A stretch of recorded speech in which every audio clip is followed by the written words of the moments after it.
আসসালামু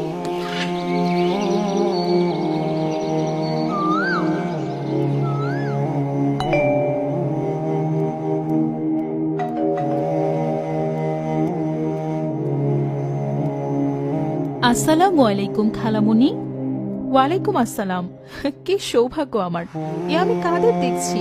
আমার আম্মাজানরা আসছেন। চমকে গেলে খালামণি? না না, চমকাবো কেন? সেই কবে থেকে বলছি বেড়াতে আসো, আজ তোমাদের সময় হলো বুঝি। আসো আসো, ভেতরে আসো।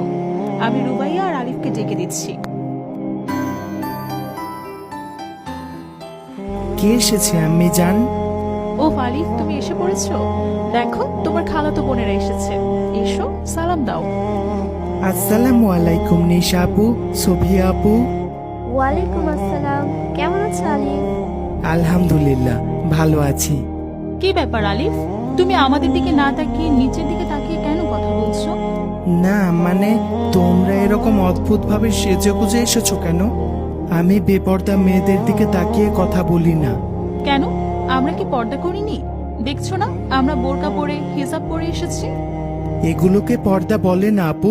তোমরা জানো না রাসূল সাল্লাল্লাহু আলাইহি ওয়াসাল্লাম বলেছেন যে নারী এমন পোশাক পরে যা শরীরকে আবৃত করার পরিবর্তে আকর্ষণীয় করে তোলে, তারা জান্নাতে প্রবেশ করবে না।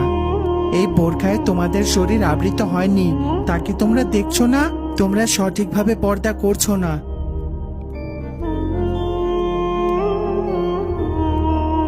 আরে আরে, কি হয়েছে এখানে? আসসালামু আলাইকুম রুবে আপু, কেমন আছো তুমি? ওয়ালাইকুম আসসালাম। আলহামদুলিল্লাহ, আল্লাহর রহমতে অনেক ভালো আছি। তোমাদের কি খবর? খালামণি খালাজি কেমন আছেন? আছে ভালোই তারা। আলিফ, বোনেরা আসতে না আসতেই তর্ক বাঁধিয়ে ফেললে। তর্ক করছি না তো আপু। দেখো না আপু, তুমি কি সুন্দর ঢিলে ঢালা পোশাক পরেছো, আর ওদেরকে দেখো কি পরেছে। আচ্ছা আচ্ছা, ঠিক আছে, আমি ওদেরকে বুঝিয়ে বলবো। এখন তুমি যাও, আমরা মেয়েরা একটু গল্প করি। ঠিক আছে আপু। খালামণিকেও নিয়ে আসতে নিশা। আর বলো না, আম্মু আব্বুর সাথে আসা খুবই বোরিং। সারাদিন এটা করো না ওইটা করো না, তাই আমরা একাই চলে এসেছি। তারা বিকেলে আসবে।